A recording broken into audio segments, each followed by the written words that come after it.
हेमंत सोरेन जी की असली पूंजी जो वो चाहते थे कि हमारी झारखंड की आधी आबादी जो हमें सशक्त बनाती है, जो हमारे हर एक परिवार को जोड़ने का काम करती है, हर एक परिवार समाज को मिलजुल करके आगे बढ़ाने का काम करती है, हमारी आधी आबादी, हमारी नारी शक्ति, आप सभी को बहुत बहुत धन्यवाद है।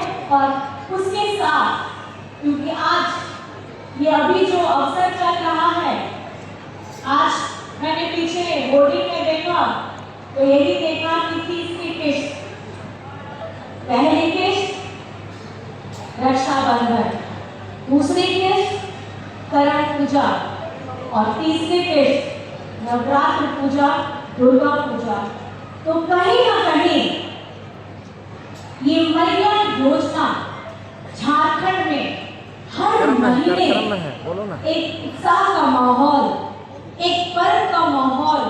और मैं आपको बताना चाहूंगी, आदरणीय देवी जी की अगुवाई में हम इस मैया सम्मान यात्रा में निकले हैं और हम लोग जहां जहां जा रहे हैं, हमें वो उत्साह, हमें वो उमंग, हमें वो तरंग आप लोगों की आंखों में, आप लोगों के जोश में दिखाई दे रही है।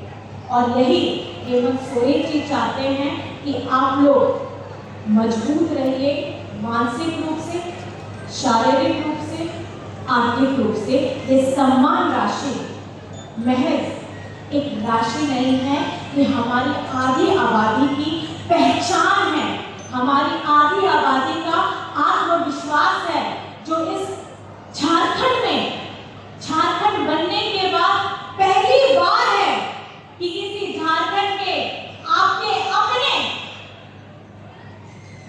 भाई दादा ने, आपके अपने बेटा ने, आपके अपने सरकार की मुख्यमंत्री हेमंत सोरेन जी ने हमारी आधी आबादी को दिया है। इससे पहले जिसकी भी सरकार रहती थी, डबल इंजन की सरकार रहती थी, डबल इंजन मतलब डबल पावर, लेकिन वो पावर वो लोग कहाँ इस्तेमाल करते थे ये समझ में नहीं आया। और जब उनकी सरकार रही, बड़े ही लोग गर्व से बताते हैं हमारे विपक्ष वाले कि अब तो 5 साल पूरे किए हैं झारखंड में। ऐसी सरकार जो 5 साल पूरी किए, तो प्रश्न होगा, सवाल होगा कि जब आपने 5 साल पूरे किए तो हमारी आधी आबादी के बारे में आपने सोचा क्यों नहीं? ये सवाल निरंतर हमारी झारखंड की आधी आबादी पूछ रही थी और ये अभी भी पूछ रही है। क्योंकि मैं बताना चाहूंगी कि जैसे ही महिला सम्मान योजना धरातल पे आकर के हमारी बहनों की चेहरों पे खुशियां आ रही है, पहली के, दूसरी के, और आज उस शुभ अवसर भी है कि तीसरी भी जाएगी। हमारे विपक्ष वाले लोग फॉर्म भरवा रहे हैं और फॉर्म में बता रहे हैं कि हम ही ये देंगे। तो आपको ये बताना चाहिए कि जब आपकी डबल इंजन की सरकार थी, तब आप ये योजना लेकर के क्यों नहीं आए? ये प्रश्न होगा। और अगर आपके द्वार में हमारे विपक्ष के लोग, बीजेपी के लोग आएंगे तो ये सवाल जरूर पूछेंगे। किसी को महिला की चिंता नहीं है, किसी को बिटिया की चिंता नहीं है, किसी को हमारे घर की महिलाओं की चिंता नहीं है। वे चाहते हैं कि घर में ये किचन में सुबह से लेकर के खाना बनाए, रात तक बड़े बुजुर्गों की सेवा करे, बच्चों की सेवा करे, लेकिन अपने लिए ये कोई सपना ना देखे, अपने लिए ये कोई भी ऐसी सोच ना सोचे जिसे ये अपना हक मानती है।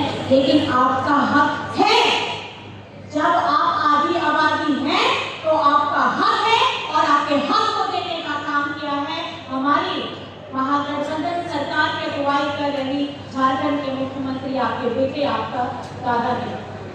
और साथ ही मैं बताना चाहूंगी, हेमंत सोरेन जी निरंतर झारखंड के लिए प्रयास कर रहे हैं कि झारखंड आगे कैसे बढ़े, किस तरीके से हम झारखंड को आगे बढ़ाएं। और आपको मैं बताना चाहूंगी, शिक्षित होना करना ये बहुत महत्वपूर्ण है। आज झारखंड में अगर आप अपनी हक के अपने अधिकारों की बात करते हैं तो हमें शिक्षित होना बहुत जरूरी है। हमारे विपक्षी लोग जब उनकी सरकार थी डबल इंजन की तो झारखंड में उन्होंने स्कूल बंद कराने का काम किया और वही हेमंत सोरेन जी ने सीएम स्कूल ऑफ एक्सीलेंस खोला। हमारी बच्चियों के लिए सावित्रीबाई फुले की योजना जोड़ी ताकि हमारी बच्चियां पढ़ाई न छोड़े किसी आर्थिक रूप से। और साथ ही साथ आपको मैं बताना चाहूंगी हमारे दूर दराज देहात में पहाड़ों के नीचे में गांव में बच्चों को कैसे शिक्षित कराया जाए तो उन्होंने एक और रास्ता ढूंढा। हमारे बच्चे बच्चियों को साइकिल देकर, वो साइकिल क्या है? वो साइकिल उन्नति का पहिया है ताकि हमारे बेटे हमारी बिटिया हमारे नौनिहाल किसी कारणवश अपनी पढ़ाई न रोके, उनको पढ़ना है और हम लोगों को पढ़ाना और बच्चों को शिक्षित करना बहुत ज्यादा जरूरी है। साथ ही साथ अगर आप सपना देखती हैं कि आपके बच्चे हमारे झारखंड के बच्चे विदेश में पढ़ने जाएं तो ये सपना भी पूरा करती है ये झारखंड की सरकार। मरांगो के स्कॉलरशिप योजना के तहत अब बच्चे झारखंड के बच्चे विदेश में जाकर के पढ़ रहे हैं और उसका एक भी रुपया आपके जेब से नहीं जाएगा। वो इस झारखंडी सरकार आपकी अपनी सरकार आपके लिए काम करेगी। और मैं बताना चाहूंगी जिस तरीके से हेमंत जी की सोच दूरगामी है उस विकास में हमारे सांसद भैया ने बताया कि सर्वजन पेंशन की योजना आई है। सबको पेंशन, सर्वजन मतलब सबके लिए पेंशन। हमारे बुजुर्गों को जिन्होंने पूरी जिंदगी मेहनत की है, काम की है, उनको एक सम्मान राशि देने का काम किया। वो पेंशन के नाम पे क्या देती है? ऐसे नाम जिनको सुन के भी आपको शर्म आता है।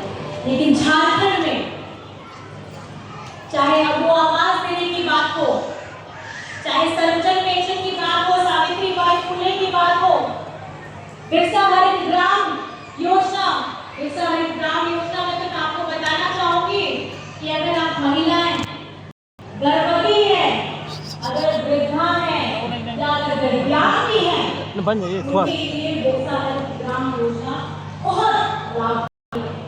उस अवस्था में भी जब शारीरिक श्रम थोड़ा कम करना पड़ेगा उसके लिए बिरसा हरित ग्राम योजना में आप 50 पौधे लगा सकती हैं और उसकी देखरेख के लिए भी राशि ये झारखंड की सरकार आपकी अपनी अगुआ सरकार आपको देगी। और जिस तरीके से बताया गया कि ये झारखंड आदिवासियों का गौरव है, हमारी कला संस्कृति पहचान, हमारे व्यंजन, हमारे पहनावे, हमारी भाषा बोली, ये हमारी अपनी पहचान है। और आज जब हम अपनी हो भाषा हो, मुंडारी भाषा हो, कुड़ुक भाषा हो, इसकी चिट्ठी लिख करके हम देते हैं केंद्र सरकार को तो ये कहते हैं कि नहीं इन भाषा को हम सम्मिलित नहीं कर सकते। तो आप जब केंद्र में बैठे हैं और हमारे झारखंड का स्वाभिमान है हमारी भाषा बोली, आप इसे साथ नहीं देते हैं तो आप किस तरीके से हमारे आदिवासी समाज के बारे में और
ये लोग लाए। मैं आपसे पूछना चाहती हूँ, क्या